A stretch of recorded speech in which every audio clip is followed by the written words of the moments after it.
We're back. It's week 6. It's Friday. It's good. I'm super excited. I have to get this video to you now before I run this marathon of a weekend. It's gonna be super fun, and I hope I have a vlog for it afterwards.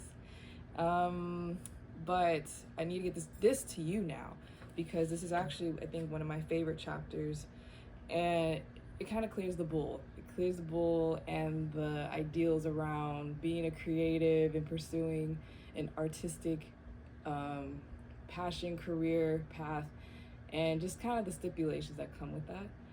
And it's also that did I say it's in the in-between point already? Yeah. So week 6, we're getting into it.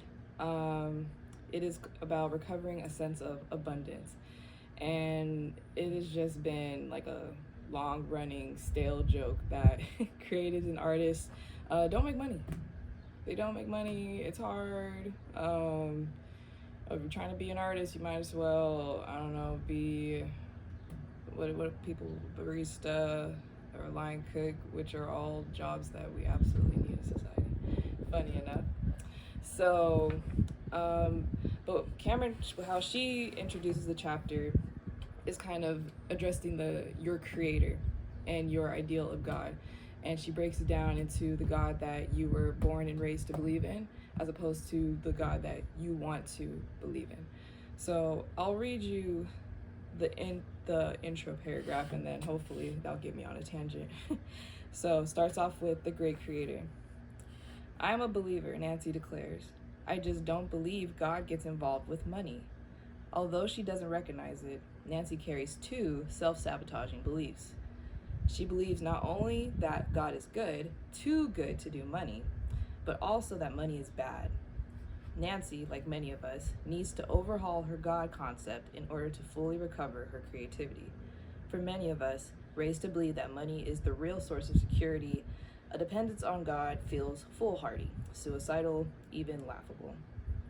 When we consider the lilies of the field, we think they are quaint, too out of it for the modern world. We're the ones who keep clothes on our backs. We're the ones who buy groceries. And we will pursue our art, we tell ourselves, when we have enough money to do it easily. And when will that be?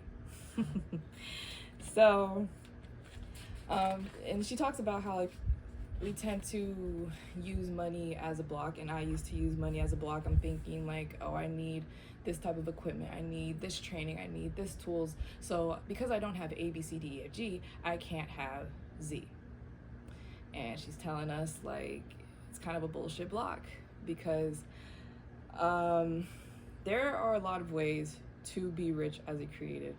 And it's funny because people are often hesitant to pursue a creative career because it doesn't instantly equal money. But being creative can equal money.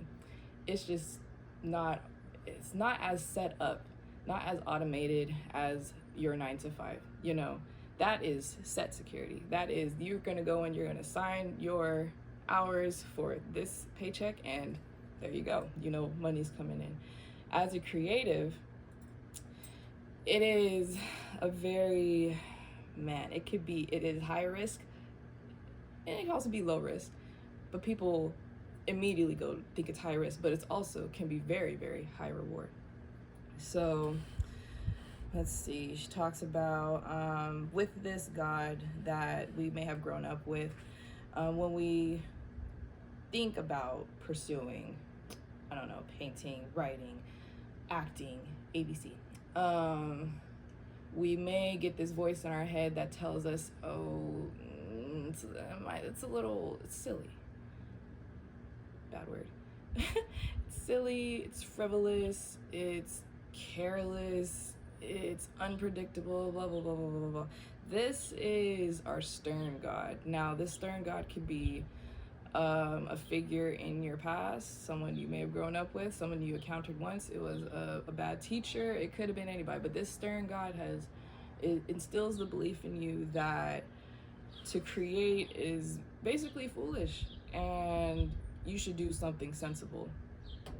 But when has, considering, she puts it very lovely. Considering God's all of his creations, you know, instead of just having one pink flower, instead of just having 50 pink flowers, there are hundreds of pink flowers. Instead of just having one type of snowflake, every snowflake is its own unique pattern, unique identity. So for us to think, for us, like, why be sensible? Why should creativity be sensible? Why should God be sensible? Why should you be sensible? When it's obvious that the creator, like, once he got going, he just didn't know how to stop, you know? So let's take that into a mind. It's fun because, and we don't want to think of our fun God. We don't want to think of this very free thinking, forward moving type of energy, because for some reason we equate hard work to being virtuous, and then being creative to being careless, to just being off the rails, whatever. So she wants you, as an exercise, to address your gods, address the God that you were given, you know, the one that tells you no, not this, no, not that, blah, blah, blah, blah. And then think of the God that is actually for you. What if God's a woman and she's on my side? What if God is so ready to invest in my businesses and projects? What if God is so willing to get me the color pencils I need? What if the canvases I need? Like, why not? Like, why not instill this God instead in your path, in your journey, as opposed to the basically the people around you who were too afraid to do it, too scared to do it, or they didn't know how to do it. So they instilled these ideas on you that you shouldn't, and you should do something that is known, that has guides, that has manuals, that has direct steps, so you'll never falter. Okay? So I'll let you choose between those two. But in terms of money, I believe, as an artist, obviously we see it every day, all the time, with our favorite musicians, our favorite actors and actresses, and there's so many. It's like, you have to understand, it's like, there's all these people doing their thing, making their music, making their movies. It's like, why not you? Why not you? And if it's the money will come. We'll get to that part in a second. I promise. You know, but it's also believing and, you know, pursuing the creator and just having full belief. Like, no, if oh my gosh, as you align to your path, as you get in sync with your projects, you will be provided for. And slowly but surely, in all the different ways, like, you take a step and then your creator will, you know, he'll meet you, and then you start doing this cute little samba type. But until then, one of my favorite topics she also gets into next is luxury. And I mean, obviously, to be a creative and have a super luxurious lifestyle, that's like the hand-in-hand dream. But then some people think it's so big that it's just a dream, and they kind of dead it. So I think instead of being a creative leads to money, the money comes when you're creative. And it is true, when you get aligned with your path and your projects and the things that you really like to do and things that you're good at, and that you feel aliveness to do it when you're doing it, that's just confirmation enough. And I truly believe things do fall in place as you pursue it, and doors open up so you can continue to pursue it. So while we are creating and we are in route towards our success and our abundance and our people, she talks about luxury, but not in the grandiose penthouse apartments, sports cars, A, B, C, D, or G. That's like my favorite. That's my favorite. I'm gonna figure out a word for that. But she was like, no. And especially in today's, you know, fuck ass economy, I feel like luxury is something we crave. It's something everybody craves. Everybody wants to feel far above the turmoil that is kind of bubbling at the moment. So, she wants you to pamper yourself, and some examples that she has from previous friends of hers. Let's see. Like having a new pair of tweed trousers that you got from the thrift, having a single flower in a vase by your bedside, the smell of real furniture wax, indulging in a magazine subscription. It's really the little things, and we look over them all the time as just, like, whatever. No. Once you, as an artist, once you start to really dive in and look at the things that you really like and enjoy, it really adds a lot of color throughout the day. And then, so when you are, oh goodness. So when you do have time in between like your work and all your very many roles, like I feel like it's essential for you to be inputting pockets of luxury to kind of, enhance the day. 5 little luxuries of mine. The first one is giving myself more than enough time to do things. I'm growing out of having to do things very quickly and very right at the same time. It's just impossible. So I love, that's me waking up a little earlier so I can feed myself right, perfect. If that's giving myself a little extra time to get ready so I'm not running to places, like, it's just luxury. To me, that's luxury. 2 is acting on my cravings. I love food, and I've been working on my relationship with food. So I do not deny myself food. I don't deny myself treats. The heart wants, or the stomach wants what the stomach wants, and the heart wants what the heart wants. So, if I'm just having a day and just things are stale and I'm like getting restless, I'm like, what do I do? Sometimes I just need to go do something for me. And that could be me getting a coffee, me getting ingredients for a meal that I've been craving, that's been on my mind, and throwing that together. Luxury, love it. Getting really key specific ingredients, putting dill and pepper on my salads, like, it's just the little things, but it makes all the difference. Number 3 is my sleep routine. So I had this job, I want to say back in 2018 to 2020. So it's been a few years, but my sleep schedule has never remained the same. I cannot fall asleep. Well, I'll fall asleep, but I'll wake up for anything. So now, anytime I go to bed, my phone is on D&D, starting usually at like 9 or 10. And then I got earplugs. I got, my sister gave me a sleep mask, thank God. I make sure I'm showered up, oiled up. Like when I get ready for bed, I'm getting ready for like war in the best way possible. Like I'm here to sleep, and I get into it. And then to top it all off, I put my headphones on and I run my little subliminal messages to help me go to sleep. And top it off with 2 magnesium glycinates. I feel absolutely refreshed all the time. So 4 are my pens.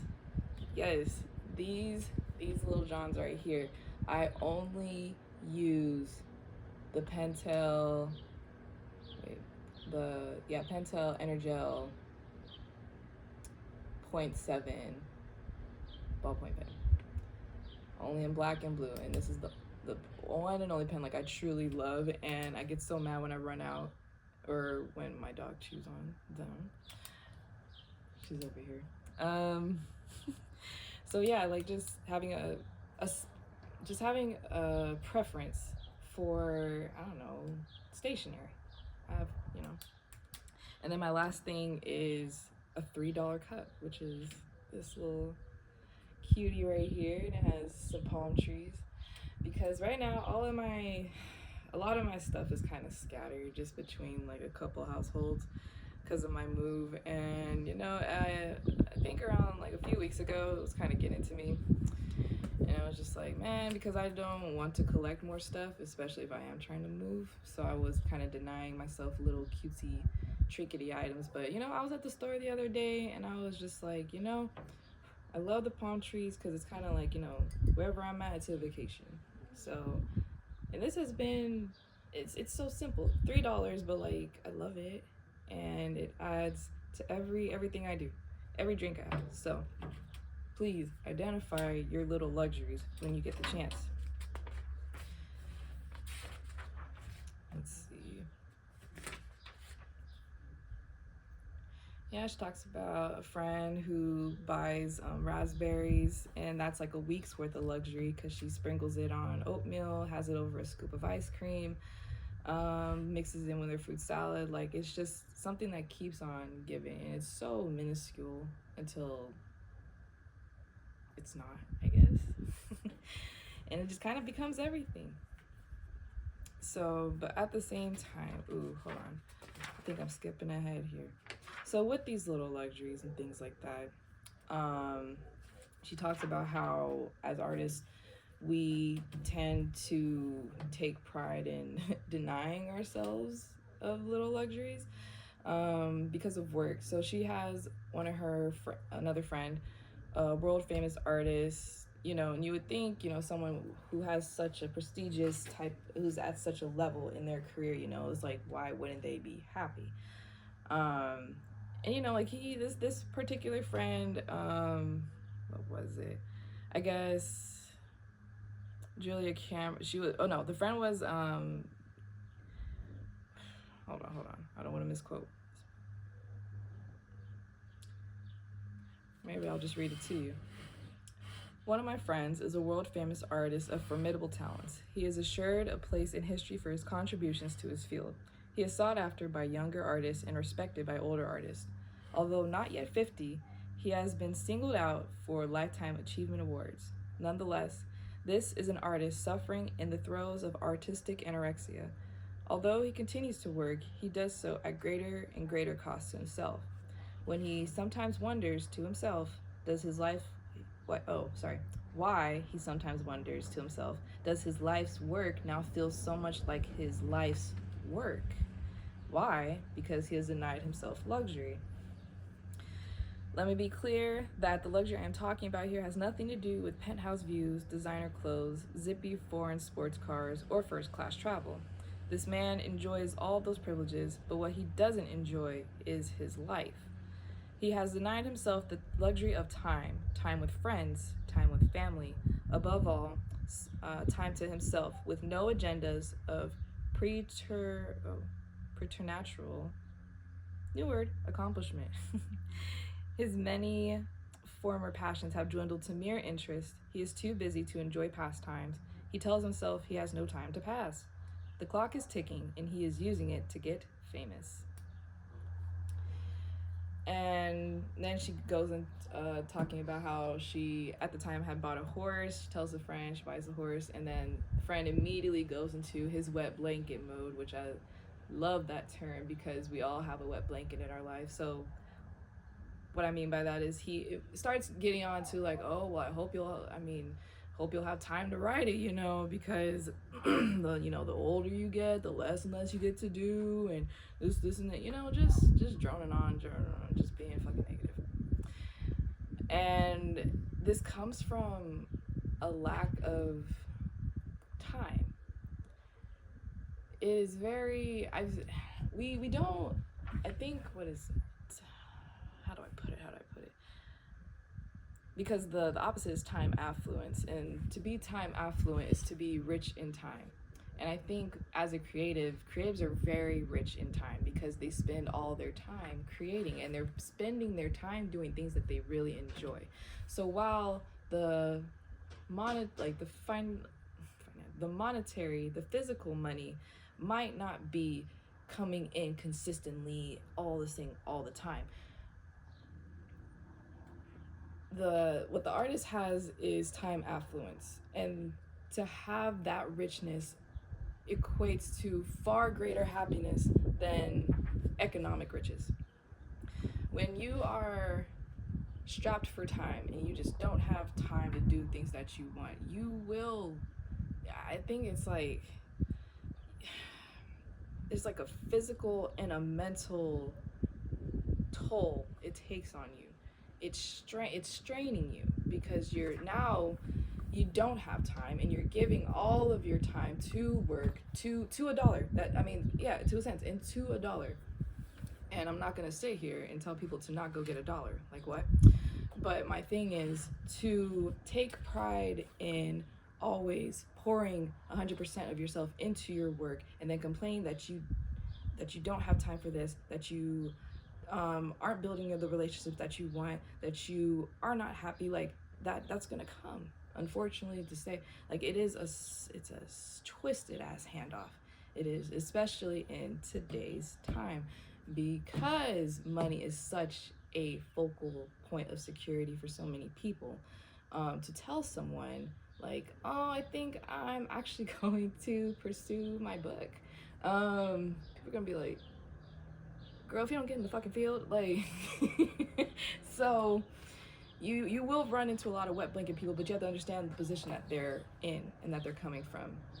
And especially if they're a blocked artist, and then that's something that they're gonna have to uncover first before they could get to all of this, and to allow themselves to have luxury, and to allow themselves to really enjoy themselves and their time, and to decide what they want their time to be based on. So, no, I'm just saying. I mean, granted, I feel like I'm pretty I've gotten to a point of time affluence.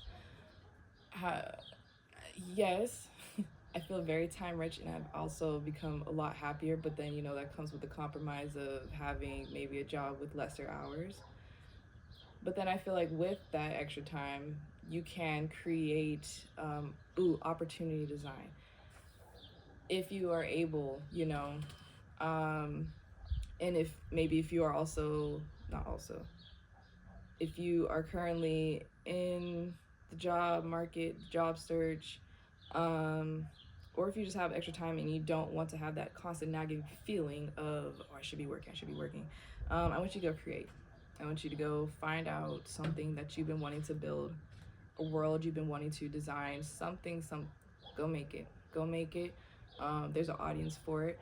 And I'm saying all this with such an assuredness, because I'm telling you, the people we consume now, the celebrities, the content creators, there are people out there actively doing it, what you're doing, what you want to do. So when you have an extra moment, or if that job is kind of teeing you off a little bit, I would say there's a lot of things that deep down that you should be putting your time into that'll make you feel a lot better. I'm sure in the next couple chapters she's gonna get into maybe the void that some artists face when there's stale periods, when a check isn't coming in. It's like, in how to kind of combat that. But for now, I think it's making the decision, like, what do you want to give your time to? Are you trying to be time rich, or are you trying to be money rich? Because you could be time rich, which leads to money rich, but or you could be money rich, but I'm not sure how that's gonna look for your time. So think about that. And then maybe I'll give you, it's a short chapter, but packed, like, beautiful. Yeah, I didn't miss nothing, because it's really just about luxury. That's all she's talking about, is deciding luxury. So exercises for the week. So the first one is counting, and that's a notebook exercise. Basically, every day for the next week, you're going to be kind of going in and basically writing down. I would prefer you do it by hand, not through your phone. I just feel like when you put things in ink, there's a connection between the brain and the hand, or something that just kind of makes it more real, because we're always on our phones and there's so much going on our phone. Find a separate notebook for this. And for the next week, you're going to be writing out everything that you spend money on, just to see where your money goes. Right now, with inflation, gas prices and things like that, I also want you to give yourself grace. Give yourself a lot of grace for just trying to live and trying to eat. So, but it is very eye-opening. And then she encourages you to continue practicing it for about a full month or longer, just to see what you find. Next, tasks. So first one she has is called Natural Abundance. You're gonna go and find 5 pretty or interesting rocks. She says she enjoys this exercise because rocks can be carried in pockets, fingered in business meetings. They can be small, constant reminders of our creative consciousness. Number 2, you're going to pick 5 flowers or leaves, and then you're going to want to press them between wax paper and save them in a book.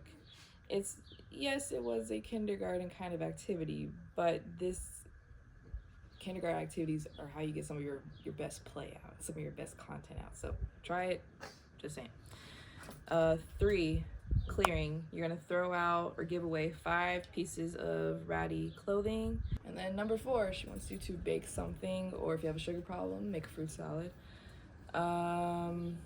She emphasizes that creativity does not always have to be capital A art. I think if you're stuck in a certain medium, if a painting is like, if it's just not coming together, if the next sentence is not coming on a page, she suggests kind of switching mediums. Something that she likes to do is that she'll go and make soups and pies. And usually by the time that's done, she has a cool meal and suddenly the gears are back churning. So give that a try. Number 5, send postcards to 5 friends that you would love to hear from. Another one says clearing any new changes in your home environment, make some. And acceptance, any new flow in your life, practice saying yes to freebies. And then number 10 is prosperity, any changes in your financial situation or perspective on it, any new, even crazy ideas about what you would love to do. Pull some images around this and add to your image file. Oh, that was another thing last week, a really cool exercise. And it was funny because I get a lot of tarot readers on my feed, and a lot of them kept saying like, oh, you should be redoing your vision board right about now. And then conveniently last week, that was one of the exercises, but she calls it an image file because this was released in 1992. So, around then it was, clips, some magazine clippings, newspapers, things like that, which I still feel like if you can do a physical vision board. I love just something about the digital. If there's any way you could, get your thoughts, how do I put it? Just nothing online. Just, my vision board is on Pinterest, super helpful tool. That's where my image file is right now. But if you have magazines and things like that, you can snip up, and if you are able to print out photos, I just feel like having something physical that you could hold, see, read, touch, and have made yourself is just a lot of power in that. So just something to consider. So I think that's it for the week. Short week, but very, very powerful week. I want you to get into your money this week. I want you to come up with your dream budget. And like I said, your God, creator, spirit is not on a budget. And I want you to get real about yourself. If that's hard for you, something I found that works for me is that maybe I'm kind of shy to ask for a band for myself, But if it was my inner child sitting next to me and she's looking at me kind of oh, can I have this? Oh yeah, whatever you want. So I want you to think big in that regard. Ask. Nothing is foolish. Every time that starts to just kind of snip it at the butt, whatever. Like I said, this is also something that should be shared amongst other creatives and people that kind of see you and your vision. You do not share this with any wet blankets. Do not share this with any crazy makers, because they're just not going to get it, and it's going to confuse you, and it's going to mess up the vision. So, like I said, get to your money, figure out your little luxuries. And then also write out your big luxuries as a form of visualization, manifestation.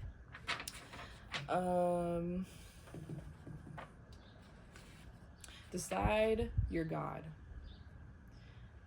Write out the God that you were given, and then describe the God that is all for you.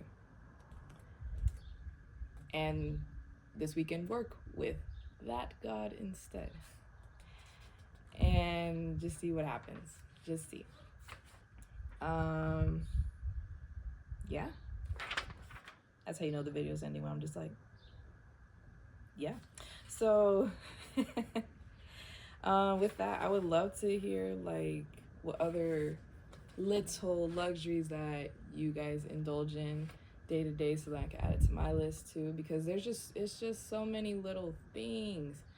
And I hate to say little, I'm gonna just call them things. There's just so many things in this life that are luxury that we gloss over because we see these things online. We see these already built up celebrities, not considering all the pre-work, all the years, all the silence, all the naysayers, all the weirdos, all that. We don't take that part into account.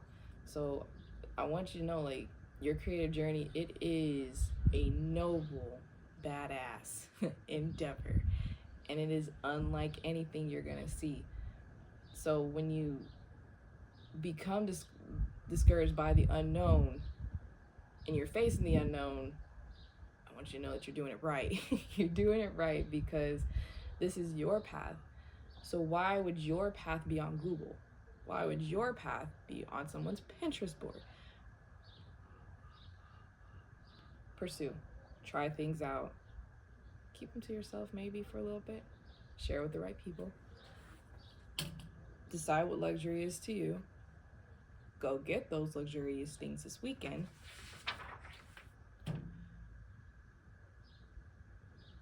And create, damn it. Yeah, that's my only task. Shoot. Yeah, because the second I get back from this weekend, I'm gonna have a vlog to create for y'all. Keep that on me. And then I have something I need to finish. Oh gosh, and I really want to share it with y'all, and I will. I'm believing. My hope is that by the time I get done, like we hit week 12, or is it week 14? Ooh, hold on. I believe I said this is a 3-week ordeal. Oh yeah, it's 12. So yes, by the time this 12 weeks is up, I'm going to have something really cool for you guys. That's my promise. I'm gonna have something real cool for you guys, which is also me pouring into my creative hard for the first time in a bit, or I think ever. I'm going hard on this shit. That's all I'm gonna say. And I want you to figure out what you want to go hard in and draw it up. Remember, Rome does not need to be built in a day. Please don't rush your beautiful project, your beautiful mission, your beautiful career, because a lot of the people that we see now, they didn't, and it did take time. And no one, I feel like anybody who's overnight, they're only there for the day. You know, anything that's worth, anything long-standing, any legacy or impact that you want to make, it's going to take some time. It's going to take research. It's going to take quiet days. It's going to take aha moments. It's going to take a hell of a lot of faith and a lot of praying. But damn it, you will see doors open, and it will come together for you like a beautiful mosaic. When you, at first, you only just had fragments of glass, and you're just like, what the fuck is this supposed to make? Oh, it's gonna be cute. That's what it's gonna make. It's gonna be a real cute portrait for you. All right, I'm out of here. I'm done yapping. I'm super excited for you. Have a blessed weekend. Not sure who watches this, but I do hope it is helpful and we continue this journey together. And you know, you let me know what you got going on in the comments, and maybe we can make a community of this. My hope is that I do create, I'm not sure what the theme of the community would be, I mean, right now it's just creatives, but I think what my focus on is more towards is people who want to be creative and just don't know how to get started. People who want to be creative but have been told they can't be creative. People who want to be creative and just won't let themselves be creative, damn it. So if that's you and you're here, welcome. I love you. Stick with me, stick with you, stick with this, and it's gonna be cool. That's all I'm gonna say. It's gonna be real cool. Once again, have a blessed weekend. I will see you guys next week for week 7.